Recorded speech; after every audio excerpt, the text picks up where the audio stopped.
SIR এর নতুন update নিয়ে চলে আসলাম আজকে আপনাদের কাছে। কারণ এসআইআর এ একটা নতুন জিনিস এসেছে, যেটা হলো অনলাইনে এসআইআর এর ফর্ম ফিল আপ করা। একদম আপনাদেরকে সত্যি বলছি, নির্বাচন কমিশনের ওয়েবসাইটে গেলে আপনি এসআইআর এর ফর্ম ফিল আপ অনলাইনে করতে পারবেন। আবারও বলছি, নির্বাচন কমিশনের ওয়েবসাইটে গেলে এসআইআর এর ফর্ম ফিল আপ আপনারা অনলাইনেই করতে পারবেন। যারা কর্মসূত্রে পশ্চিমবাংলার বাইরে আছে এবং পশ্চিমবাংলায় এসআইআর হচ্ছে, কে কেরালা, কে গুজরাট, কে চেন্নাই, কে মুম্বাই, এবং অনেকে আছেন যারা বিদেশে আছেন, কেউ আরব, কেউ কুয়েত, কেউ আমেরিকা, অস্ট্রেলিয়া, সিঙ্গাপুর, যেখানে ইচ্ছে কর্মসূত্রে বাইরে আছেন। তাহলে আপনারা ফর্মটা কিভাবে ফিল আপ করবেন? অনেকে করেছেন কি, ফর্ম ফিল আপ করতে গিয়ে দুটোই ভুল করে ফেলেছেন। এক ব্যক্তি আমাকে ফর্ম দিয়েছে, দেখুন, এটাও কাটাকুটি করে ভুল করেছে, এবং তারই আরেকটা ফর্ম এটাও কাটাকুটি করে ভুল করেছে।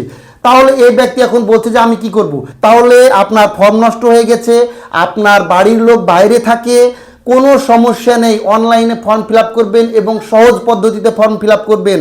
তাহলে তাদের জন্যও এই ভিডিওটা খুব গুরুত্বপূর্ণ। বেশি গুরুত্বপূর্ণ হলো যারা বিদেশে থাকেন কিংবা পশ্চিমবাংলার বাইরে আছেন, ভয় পাচ্ছেন যে কিভাবে ফর্মটা ফিল আপ করতে হবে, এই অফলাইনে আবার বাড়ি যেতে হবে কিনা। বাড়ি টাড়ি আসার কিচ্ছু দরকার নেই। আপনি অনলাইনে সঠিক পদ্ধতিতে ফর্ম ফিল আপ করলে 2026 সালের ভোটার লিস্টে আপনার নাম উঠে যাবে।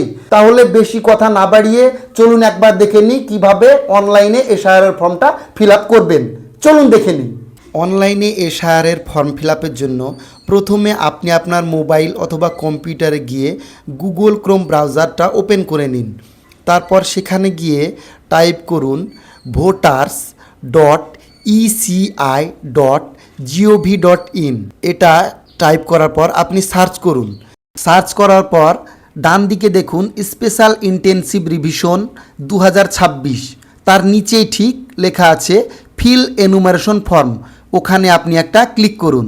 ওখানে ক্লিক করার সঙ্গে সঙ্গে আপনাকে লগ ইন করতে হবে আপনার মোবাইল নম্বর দিয়ে। যদি আপনি লগ ইন আইডি পাসওয়ার্ড আগে থেকেই না তৈরি করে থাকেন, তাহলে আপনি অবশ্যই আপনার এপিক নম্বর এবং আপনার মোবাইল নম্বর দিয়ে একটা লগ ইন আইডি পাসওয়ার্ড বানিয়ে নেবেন।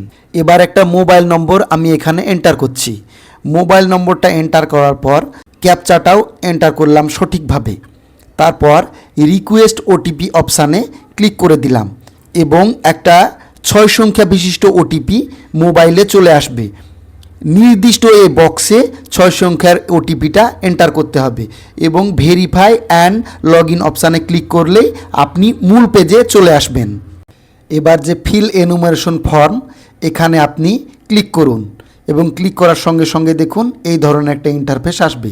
তারপর আপনি আপনার রাজ্যটা সিলেক্ট করুন। আমি আমার রাজ্য ওয়েস্ট বেঙ্গল সিলেক্ট করে নিলাম। তারপরে ডান দিকের যে বক্স আছে সে বক্সে যার এনুমারেশন ফর্ম ফিল আপ করবেন তার এপিক নম্বরটা এখানে এন্টার করতে হবে এবং সার্চ অপশানে ক্লিক করতে হবে। আমি একটা এপিক নম্বর দিলাম এবং সার্চ করলাম। সার্চ করার সঙ্গে সঙ্গে দেখুন ইলেক্টরস নেম, এপিক নম্বর, সিরিয়াল নম্বর, পার্ট নম্বর এবং নাম, এসি অথবা পিসি নেম, তারপরে দেখুন শেষে স্টেট, এসবগুলো পুরোপুরিভাবে দেখিয়ে দিচ্ছে। আর একটা জিনিস লক্ষ্য করুন, আপনার বিএলওর নাম এবং তার ফোন নম্বর দেখাচ্ছে এখানে।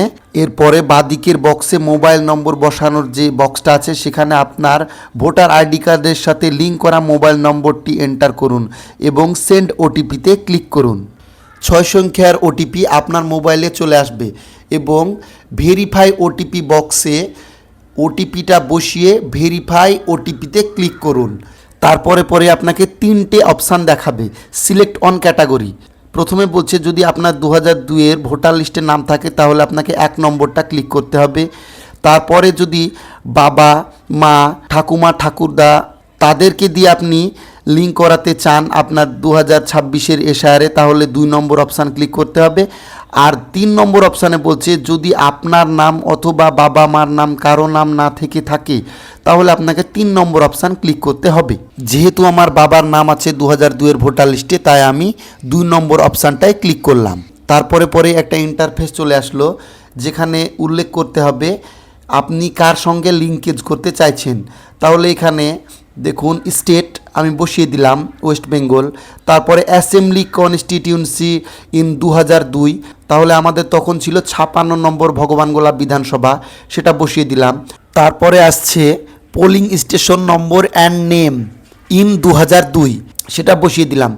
তারপরের অপশানে আসছে পার্ট সিরিয়াল নম্বর ইন 2002, তাহলে 2002 সালের লিস্টে বাবার নামটা খুঁজে সেখানকার সিরিয়াল নম্বরটা এখানে বসিয়ে দিলাম। তারপরে আসছে select your relationship with above mentioned relative, তাহলে তার সঙ্গে আমার কি সম্পর্ক, সে আমার বাবা হয়। এখান থেকে আমি সিলেক্ট করে নিলাম ফাদার এই অপশানটা। তারপরে সার্চ অপশানে ক্লিক করলাম। সার্চ করার সঙ্গে সঙ্গেই আমি যার এপিক কার্ড নম্বর দিয়েছিলাম তার নাম, তার এপিক নম্বর, তার বাবার নাম, সমস্ত ডিটেলস চলে আসলো। তার নিচে একটা ছোট্ট বক্স দেখা যাচ্ছে এবং এখানে লেখা আছে মাই relatives name exist in electoral role of West Bengal in 2002 as per above details. এই ছোট্ট বক্সটাতে ক্লিক করে কন্টিনিউ করতে হবে। ক্লিক করে কন্টিনিউ করার পর এই ধরনের একটা ইন্টারফেস চলে আসবে, অর্থাৎ আপনাদের বাড়িতে যে অফলাইনে এসআরের ফর্ম দিচ্ছে বিএলও সাহেব, সেই ধরনের সেম ফর্ম চলে আসবে এবং এই ফর্মটা মনে রাখবেন 2025-এর ডিটেলস অনুযায়ী প্রত্যেককেই পূরণ করতে হবে। এবার আমি দেখাচ্ছি এই ফর্মটা ফিল আপ করার নিয়ম। লক্ষ্য করুন, প্রথমে বাঁদিকের বক্সে মোবাইল নম্বরটা এবার অটোমেটিক চলে এসেছে। তারপরে নিচে দেখুন ডেট অফ বার্থ, আপনার ডেট অফ বার্থটা আপনি এখানে বসিয়ে দেবেন। তারপরে ডান দিকে দেখাচ্ছে আধার নম্বর অপশনাল, আপনি দেবেন কিনা সেটা আপনার ব্যাপার। আমি এখানে 12 ডিজিটের আধার কার্ড নম্বরটা বসিয়ে দিলাম। তারপরে বলছে যে ফাদার গার্জেন এপিক নম্বর, বাবার এপিক নম্বরটা এখানে বসিয়ে দিলাম। অটোমেটিক সার্চ হয়ে বাবার নামটা চলে আসলো। তারপরে এবার মায়ের এপিক নম্বরটা এখানে দিলাম, এখানেও সার্চ হয়ে অটোমেটিক মায়ের নামটা চলে আসলো। এরপর স্পাউস নাম দেবেন কি না দেবেন নিতান্তই আপনাদের ব্যক্তিগত ব্যাপার, আমি এখানে দিলাম না। আমি সোজা চলে গেলাম প্লেস অফ সাবমিশন, এটাও অপশনাল, মানে আমি এটা কোন স্থান থেকে সাবমিট করছি আমি দিয়েই দিলাম। এরপরে লক্ষ্য করুন আপনার বাবার যে এপিক নম্বর নাম নিচে একটা আলাদা অংশে দেখাচ্ছে, এটাকে আপনি ইচ্ছে করলে এডিট করতেও পারেন, অন্য কারো নাম দিতে পারেন, অন্য কোনো রিলেটিভের নাম দিতে পারেন, সেটা আপনার ব্যাপার। এবার আমি পাসপোর্ট সাইজের 1 কপি ছবি এখানে দিয়ে দেব। 2 MB পর্যন্ত আপনি দিতে পারবেন ছবিটা, এবং ছবিটা পাসপোর্ট সাইজের আগে থেকেই রেডি করে রাখবেন। ছবিটা যে ফাইলে ছিল সেখানে গিয়ে আমি ছবিটাকে সিলেক্ট করে ওপেন করে নিলাম এবং দেখুন এই ধরনের একটা ইন্টারফেস আসলো। ছবিটাকে আপনি মাঝ বরাবর সিলেক্ট করে সেভ করবেন। ছবিটা আপলোড হতে একটু সময় লাগবে এবং দেখবেন ছবিটা ফর্মের উপরে চলে আসলো। ছবি আপলোড হয়ে গেলে বাঁদিকে দেখুন লাল কালারে প্রিভিউ অপশান আছে, ওখানে ক্লিক করে আপনি আপনার ফর্মটা একবার যাচাই করে নেবেন সব কিছু ঠিকঠাক দিয়েছেন কি না।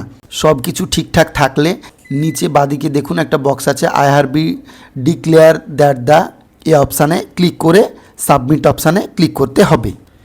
সাবমিট অপশানে ক্লিক করার পর আপনাকে এই ধরনের একটা ইন্টারফেস দেখাবে এবং তারপরে আপনাকে আধার কার্ড নম্বরটা এন্টার করতে হবে।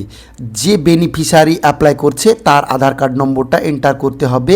আধারের সঙ্গে যে মোবাইল নম্বরটা লিঙ্ক করা আছে সে নম্বরে কিন্তু ওটিপিটা যাবে। আমি আধার নম্বরটা বসিয়ে দিলাম এবং সেন্ড ওটিপিতে ক্লিক করলাম। 6 সংখ্যা বিশিষ্ট আধারের যে ওটিপি সেটা এখানে আমি এখন বসিয়ে দিচ্ছি। ওটিপি বসানোর পর নিচে একটা ছোট্ট বক্স আছে, ওখানে I have be state that I have no objection, এই যে বক্সটা দেখছেন ছোট্ট বক্সটা, এই বক্সে একটা ক্লিক করে সাবমিট অপশানে ক্লিক করে দিন। সাবমিট অপশানে ক্লিক করার পর এই ধরনের একটা ইন্টারফেস আপনি দেখতে পাবেন এবং 1 থেকে 2 সেকেন্ড অপেক্ষা করলেই আপনার অ্যাকনলেজমেন্ট স্লিপটা আপনি দেখতে পাবেন এবং দেখুন নিচে নীল কালারে আছে ডাউনলোড রিসিপ্ট। ডাউনলোড রিসিপ্টে ক্লিক করলে রিসিপ্টটা ডাউনলোড হয়ে যাবে। ডাউনলোড করার পর প্রিন্ট করে 1 কপি আপনি আপনার কাছে সযত্নে রেখে দেবেন। বিএলও সাহেব যদি আপনার বাড়িতে ফর্ম কালেক্টের জন্য আসে তাহলে তাকে এই কপিটা একবার দেখিয়ে দিলেই আপনার 2026 সালের ভোটার লিস্টে নাম উঠে যাবে, কোনো সমস্যা হবে না।